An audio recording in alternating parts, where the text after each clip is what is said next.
নমস্কার বন্ধুরা, Bengali recipe with প্রতিমা চ্যানেলে সবাইকে স্বাগত জানিয়ে শুরু করছি আজকের রেসিপি।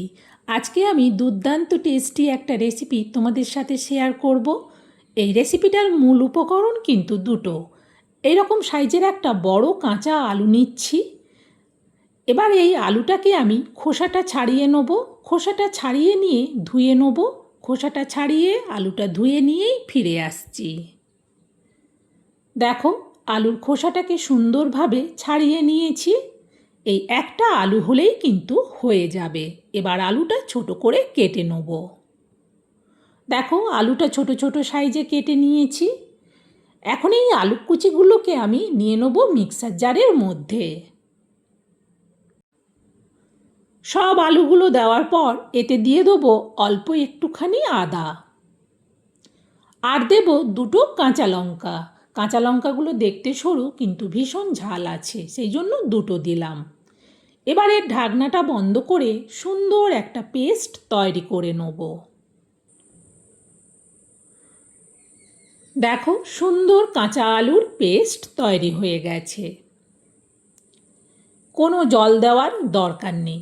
চলো এবার যাব রান্নাঘরে। আমি গ্যাস জেলে একটা প্যান বসিয়ে দিয়ে প্যানেতে দিয়ে দিলাম অল্প তেল। তেলের মধ্যে এবার দিয়ে দিচ্ছি অল্প কালো জিরে, হাফ চামচ গোটা জিরে, আর দেব হাফ চামচ চিলি ফ্লেক্স, আর দিচ্ছি পরিমাণ মতো হলুদ। এবার এই মশলাগুলোকে 1 মিনিট আগে ভেজে নেব। মশলা থেকে যখন সুন্দর সেন্ট বের হবে তখন আমি দিয়ে দেবো মিক্সার জার থেকে পেস্ট করা কাঁচা আলু। পুরো কাঁচা আলুটা দিয়ে দিলাম। এবার মিক্সার জারটা ধুয়ে অল্প জলও দিয়ে দেবো। হাফ কাপের মতো জল দিলাম। এবার এটাকে খুন্তি দিয়ে নাড়াতে থাকবো।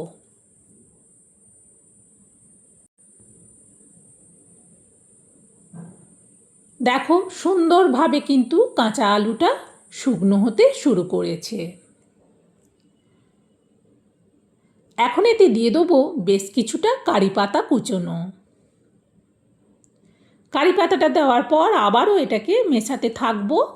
দিয়ে দিচ্ছি পরিমাণ মতো লবণ, আর দেব অল্প একটুখানি চিনি।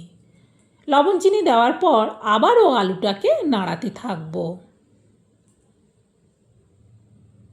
এই রেসিপিটা সকালের টিফিনে কিংবা রাত্রের ডিনারেও বানাতে পারো। সত্যিই বলছি, দুর্দান্ত টেস্টি একটা রেসিপি। নাস্তা হিসেবেও কিন্তু বিকেলেও খাওয়া যেতে পারে। দেখো, আলুটা সুন্দরভাবে কিন্তু পাকানো হয়ে গেছে। এখন আমি গ্যাসটা অফ করে দিয়ে এটাকে গ্যাস থেকে এবার নামিয়ে নেব। আর এটাকে গ্যাসের মধ্যে রাখার দরকার নেই। এখন আলুটা কিন্তু পুরো রেডি। এখন এটা বেশ গরম, এতে কিন্তু হাত দেওয়া যাবে না। এই একটা আলুর জন্যে নিয়ে নিচ্ছি ছোটো বাটি ভর্তি করে 1 বাটি আটা। প্রথমে ম্যাক্সিমাম আটাটাই দিয়ে দেবো। কিছুটা বাটিতে রাখলাম, প্রয়োজন বুঝে অল্প অল্প পরে দেবো। এখন তো এটা বেশ গরম, সেই জন্যে আটাটাকে কিন্তু খুন্তি দিয়েই আলুর সাথে মেশাতে থাকবো। আর এই একটা কাঁচা আলু আর 1 বাটি আটা দিয়ে কিন্তু এই রেসিপিটা বাড়ির সকলের পেট ভর্তি করে খাওয়া হয়ে যাবে। দেখো, সুন্দরভাবে কিন্তু আটাটাকে আলুর সাথে মিশিয়ে নেব। যতক্ষণ না এতে হাত দিতে পারছি ততক্ষণ এটা খুন্তি দিয়েই এইভাবে মেশাতে থাকবো। আগের থেকে এটা অনেকটাই ঠান্ডা হয়ে এসেছে। এতে দিয়ে দিচ্ছি আরও কিছুটা আটা। আটা দেওয়ার পর এবার খুন্তিটাকে সরিয়ে নিচ্ছি, কারণ এটা হাত দিয়ে এবার মাখতে হবে। হাত দিয়ে মাখলে তাহলে কিন্তু সুন্দরভাবে ডোটা তৈরি হবে।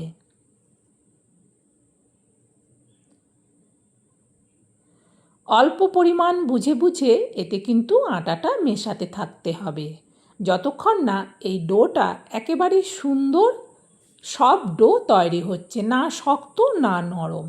এরকম একটা ডো তৈরি করে নিয়েছি। দেখো, ডোটা কতটা সুন্দরভাবে তৈরি হয়ে গেছে।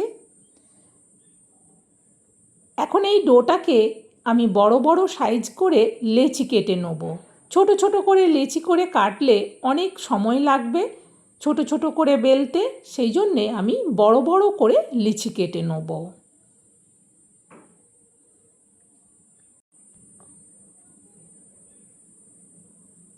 আমি এখানে 3টে লিচি কাটছি, তবে তোমরা কিন্তু তোমাদের মনোমতো করতে পারো, ছোট ছোট করেও বানাতে পারো, আবার বড় বড় করেও কিন্তু আমার দেখানো পদ্ধতিতে বানিয়ে নিতে পারো। সুন্দর লিচি কাটার পর এটাকে সাইড করে দিচ্ছি, করে দিয়ে আমি এবার এটাকে তেল দিয়ে বেলবো। তার জন্য আমি ছোটো বাটিতে অল্প তেল নিয়েছি, অল্প তেল নিচেতে দিয়ে দিলাম। এবার একটা ডো নেব, ডো দিয়ে ভালো করে ডোটার মধ্যে তেলটা লাগিয়ে নেব। তবে এটা কিন্তু শুকনো আটা দিয়েও কিন্তু বেলা যায়। প্রথমে একটু হাত দিয়ে যতটা সম্ভব চাড়িয়ে নিলাম, তারপর এটাকে ভালো করে গোল করে বেলে নেব। মিডিয়ামভাবে এটাকে বেলবো, খুব বেশি পাতলাও করব না, আবার খুব বেশি মোটাও রাখবো না। দেখো কতটা বড় করে বেলে নিয়েছি। এইরকম সুন্দরভাবে বেলে নেবো একটা বড়। তারপর আমি একটা গ্লাস নিচ্ছি, এই গ্লাসের সাহায্যে কেটে নেব। তোমরা চাইলেও কিন্তু ছোট ছোট করেও বেলে নিতে পারো। আমি এখানে এরকম একটা বড় রুটির মতো বানিয়ে তারপর যতগুলো হবে সেই মতো গ্লাস দিয়ে ছোট ছোট করে কেটে নিলাম। এখন বাড়তি অংশগুলো সরিয়ে নিচ্ছি। আরও বেশ কিছুটা আমি বেলে নিয়েছি। দেখো এইগুলো এখন রেডি করেছি, বাকিগুলো এইগুলো বানাতে বানাতে বাকিগুলো রেডি করে নেব। এখন আমি গ্যাস জেলে কড়া বসিয়ে দিয়ে কড়াতে দিয়ে দিলাম তেল। এবার তেলটাকে খুন্তি দিয়ে একটু নাড়াতে থাকবো, তেলটা ভালো করে গরম হওয়া পর্যন্ত। এবার দিয়ে দিচ্ছি এক পিস দেওয়ার পর হাফ মিনিটের মতো একটু অপেক্ষা করব। একটা সাইড হয়ে গেলেই এবার আস্তে করে উল্টে দেবো। আর উল্টে দেওয়ার সাথে সাথেই কিন্তু এটা সুন্দরভাবে ফুলে উঠবে। দেখো কতটা সুন্দরভাবে বলের মতো হয়ে ফুলে গেছে। আর এই রেসিপিটা কিন্তু প্রত্যেকটাই ফুলবে। আমি এখানে ছোট ছোট সাইজের বানালাম, দেখতে ভালো লাগে, তবে তোমরা চাইলে বড় বড় করেও কিন্তু বানাতে পারো। আরও একটা দিয়ে দিচ্ছি।